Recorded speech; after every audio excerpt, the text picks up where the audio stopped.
Hello friends, मैं Aryan Shukla, business advisor and founder online business workshop. आज हम बात करेंगे जब बिजनेस टू कस्टमर बिजनेस आ गया, जब बिजनेस टू बिजनेस आ गया, जब कंबाइंड बिजनेस आ गया या के लिए ज्वाइंट बिजनेस आ गया, तो कंपटीशन भी आ गया इसी प्रकार का। अर्थात बिजनेस टू कस्टमर वाले बिजनेस का एक कंपटीशन तो अपने समकक्ष से है, समानांतर से है। अर्थात बिजनेस टू कस्टमर बिजनेस का एक competition business to customer business से है। दूसरी चीज़ आती है कि जो इसके एनिमी है, अर्थात जिसको हम मान लिया प्रतियोगी कह लीजिएगा या फिर नकारात्मक रूप में कह लीजिएगा शत्रु बिजनेस उनसे कंपटीशन है। दूसरी चीज़ आती है कि इनका कंपटीशन उन कंबाइंड बिजनेस से भी है।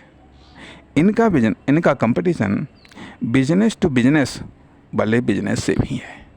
इस प्रकार से यहाँ पर कंपटीशन का दायरा और अधिक बढ़ गया, यहाँ पर दायरा और अधिक बढ़ गया है।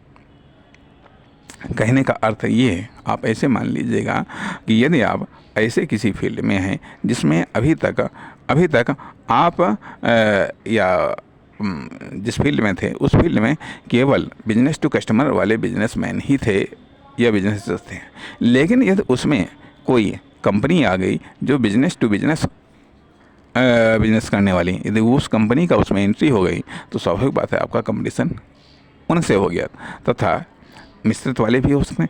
इस प्रकार से कंपटीशन आपका 3-4 लेवल पर भी हो गया है। या दूसरे शब्दों में कह लीजिएगा, यदि आप ऐसे हैं जो बिजनेस टू बिजनेस बिजनेस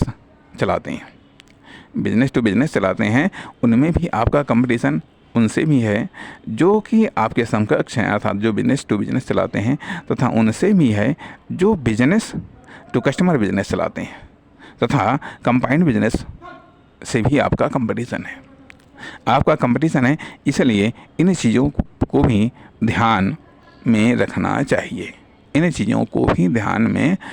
चाहिए। नमस्कार, धन्यवाद।